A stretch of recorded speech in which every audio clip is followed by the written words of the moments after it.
Hello besties, welcome back to our channel Pranalika official. ఇదైతే చిన్న mini vlog అనమాట, continuation of the part 1 and part 2 అనుకుంటా.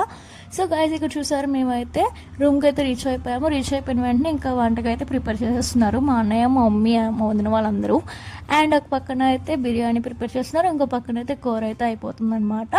ఈ అయిపోయే గ్యాప్లో మనం అయితే ఫన్ క్రియేట్ చేసుకుందామని చెప్పి నేనైతే ఈ బుడ్డంతా అయితే బాగా ఆడుకుంటున్నాను అనమాట. అదైతే పాటలు పాడేస్తుంది బాగా, చిన్నపిల్ల అయినా కూడా ఎంత మెమరీ నాలెడ్జ్ అయితే ఎలా ఉందో ఏంటో నాకు అర్థం కావట్లేదు. అండ్ అది చూసారు ఎంత క్యూట్ అంటే చాలా చాలా చాలా క్యూట్గా ఉంది కదా గైస్. సో మీకు ఎలా అనిపించింది కమెంట్ రూపంలో కమెంట్ చేయండి. ఇంకైతే వంట అయితే కంప్లీట్ అయిపోయింది. ఇంకా వంట కంప్లీట్ అయిపోయిన వెంటనే మాకైతే ఆకలి మొదలైంది కదా గైస్. సో ఆబ్వియస్లీ మేమందరం తినేస్తున్నాం అనమాట. ఈ లోపల మా బుడ్డలు చూసారా, అసలు ఎప్పుడు చూసినా వీళ్ళకి ఫోన్ ఎడిక్ట్ అయిపోతున్నారు బాగా. ఈ సమ్మర్ హాలిడేస్లో మీ పిల్లలు కూడా ఇలాగే ఉంటే కమెంట్ రూపంలో కమెంట్ చేయండి. అండ్ గైస్, మన వీడియోస్ నచ్చినట్లయితే లైక్ చేయండి, షేర్ చేయండి, సబ్స్క్రైబ్ చేయండి. బాయ్.